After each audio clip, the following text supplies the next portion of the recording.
Ազգային ժողովի հարգարժան փոխոսնակներ, հարգելի գործընկերներ, պարոն Վարդևանյան, ես ժամանակ առ ժամանակ ձեզ լսելով մի պահ մոռանում եմ ձեր խոսքից ելնելով, որ դուք իրավաբան եք, որտեղ դուք անդադ խոսում եք իրավական որոշակիությունից, փաստերը չխեղաթյուրելու կարևորությունից, բայց նենց հեշտությամբ եք խեղաթյուրում ակնհայտ փաստերը, որ ես անկեղծ ասած որոշել եմ ելույթս հանել։ Բայց դուք հենց սկսեցիք, ես հասկացա, որ մի քանի բան պետք է ասել, որպեսզի առնվազն ձեզ ուղենք։ Առաջինը, որ ասում եք, դուք իշխանության եք եկել, հարգելի գործընկերներ, խնդրում եմ այդտեղ լրացու, պարոն Գրիգորյան։ Դուք կարծեմ ելույթ ունեք գրանցված, կխոսեք։ Երբ որ ասում եք իշխանության եք եկել այն բանով, թեզով, որ նույն անձը 10 տարուց ավել չի կարող ղեկավարել եւ այլն։ Նախ նման թեզ, նման կարգախոս չի եղել։ Փաստ եւ կեղծիք մեկ, որը որ դուք այստեղից ասեցիք։ Եղել է մի րոպե, խնդրում եմ, փաստերի նկատմամբ մանավանդ դուք որպես փաստաբան, փաստաբան, փաստ։ Խնդրում եմ մի րոպե, պարոն Վարդևանյան։ Հիմա ժանրի կանոններով դուք ինձ չպետք է պատասխանեք։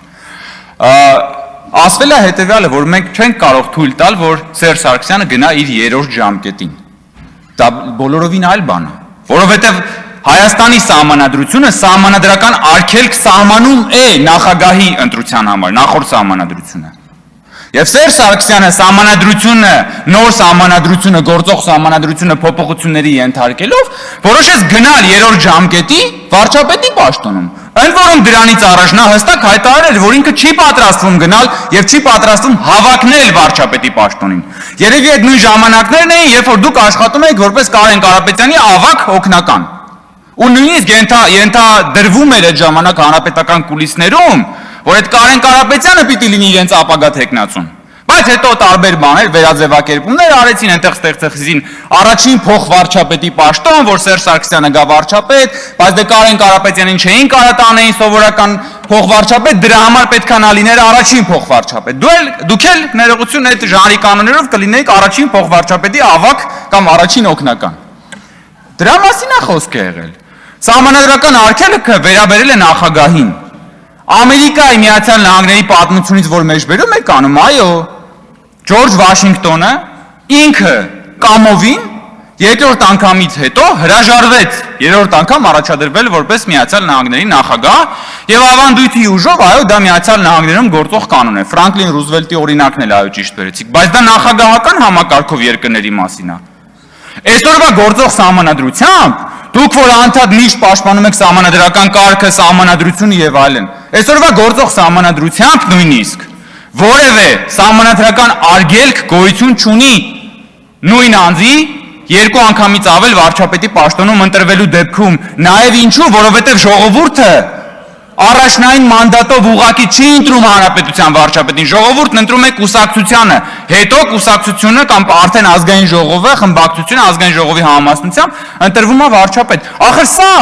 այբուբեն է, քաղաքական այբուբեն է, պարոն Վարդևանյան։ Եվ նույնիսկ օրինակներ կան տարբեր երկրներում, ամենահայտնի օրինակը Անգելա Մերկելն է Գերմանիայում, մի ուրիշ օրինակ կա Թոնի Բլերը Մեծ Բրիտանիայում, որը եթե չեմ սխալվում 3 անգամ ընտրվել, օրինակ կա Ավստրալիայում, որը եւս պարլամենտական երկիր է, օրինակ կա Նիդերլանդներում, որը եւս պարլամենտական երկիր է։ Պարլամենտական համակարգերը տարբերվում են նախագահական նախորդ մեր համակարգերից, որովհետեւ այդ դեպքում նախորդ մեր համակարգում ժողովուրդը առաջնային մանդատով գնում ընտրում էր նախագահ, ու դրա համար էլ այո, այդ սահմանադրական արգելքը սահմանվել էր։ Հիմա ասենք օրինակ ես անիմաստ 4.5 րոպե ժամանակ ծախսեցի այս այբուբենը բացատրելու համար էստեղից։ Բայց դուք ես վստահ եմ, որ դուք դա գիտեք։ Բայց դուք փաստերի նկատմամբ բան եք, սելեկտիվ եք։ Այնպես սելեկտիվ եք, ինչպես որ երբ որ ասում եք, որ մեր կառավարությունը 3 պատերազմ է բերել։ Եվ դրանով դուք փաստորեն շարունակում եք Ռոբերտ Քոչարյանական, Սերժ Սարգսյանական ավանդույթը, որը որ Հայաստանի Հանրապետությանն է մեղադրում պատերազմը սկսելու մեջ։ Դուք որ ամեն օր գալիս եք այստեղ եւ խոսում եք պատերազմից, խոսում եք եռաբլուրից, խոսում եք զոհերից, երբեմն ձեր գործընկերներն էլ զոհերի թիվը 1000-ով կամ 2000-ով ըստ իրենց ճաշակի նախընտրությունների կամ դրանց բացակայության ավելացնում են։ Հիմա էլ գալիս ու շարունակում եք այդ ավանդույթը եւ ասում եք, որ բան 3 պատերազմ ենք բերել, դրանով մեղադրանքը դնելով Հայաստանի Հանրապետության վրա։ Դուք այնքան շատ եք ատելությամբ լցված մեր կուսակցության եւ վարչապետի նկատմամբ, որ ձեր ատելությունը չեք էլ հասկանում, թե ոնց տեղափոխվում է Հայաստանի Հանրապետության վրա։ Որտեւ դուք մեղադրում եք Հայաստանի Հանրապետությանը, ոչ թե քաղաքացիական պայմանագրին։ Ասում եք բան, պարոն Վարդևանյան, նայեք ինչ եք ասում։ Ասում եք դուք բորբոքվել եք պատերազմի վերքը, որպեսզի իշխանության գաք եւ այլն եւ այլն։ Վերքերը բորբոքել, երբ որ ասում եք, ես ակամա հիշում եմ երկու բան։ Առաջի բանը հիշում եմ 2021 թվականի, երբ որ դուք Հայաստան Դաշինքի ցուցակում եք եւ Հայաստան Դաշինքը իր նախընտրական գովազդում բայրակթարների կադրերն էր դնում, թե ոնց են հայ զինվորներին սպանում եւ այդ ցավը բաներ անում, քաղաքականապես կապիտալիզացնում էր, որպեսզի ձայն ստանար, իշխանությունը վերցներ։ Հետո մեկ էլ հիշում եմ 2026 թվականը, որ դուք ուժեղ Հայաստանի ցուցակում նույն տեխնոլոգիան օգտագործելով 300,000 ադրբեջանցիների կեղծ թեզն եք տարածում հասարակությանը, հանրությանը ահաբեկելով, որպեսզի կարողանաք Հայաստանում իշխանություն վերցնել։ Հիմա ով է ինչը բորբոքում, ով է էմոցիան բորբոքում, ով է վերքը բորբոքում։ Դուք այդ վերքը, դուք այդ դժբախտությունը դրել եք արդյունաբերական ռելսերի վրա։ Դուք մահվան վաճառականությամբ եք զբաղվել, ընդ որում ձեր նախորդ խմբակցությունը, ձեր ներկա խմբակցությունը։ Եվ այդ ամերու ձեր տաղու գալիս եք ասում եք հաղթանակած, մենք հաղթել ենք, ի՞նչն եք հա։ Վարչապետը դրա մասին խոսած, ես տարբեր առիթներով խոսել ենք, էլի։ Բա ո՞նց է եղել, որ ձեր հաղթած նախագահները բոլոր ընտրություններում պարտվել են սեփական ժողովրդին, ո՞նց։ Լավ, բայց ձեր մտքով չի անցել, բայց հաղթած նախագահները, որ գալիս են սեփական ժողովրդին, պարտվում են։ Ու հետո ժողովրդի կամքը ոտնահարում են, ասպատակում են սահմանադրությունը, բռնազավթում են իշխանությունը, բա դա ձեզ մտածելու տեղիք չի տալիս։ Ձեզ մտածելու տեղիք չի տալիս, որ դուք ասում եք պարտված ղեկավարը պիտի հեռանա։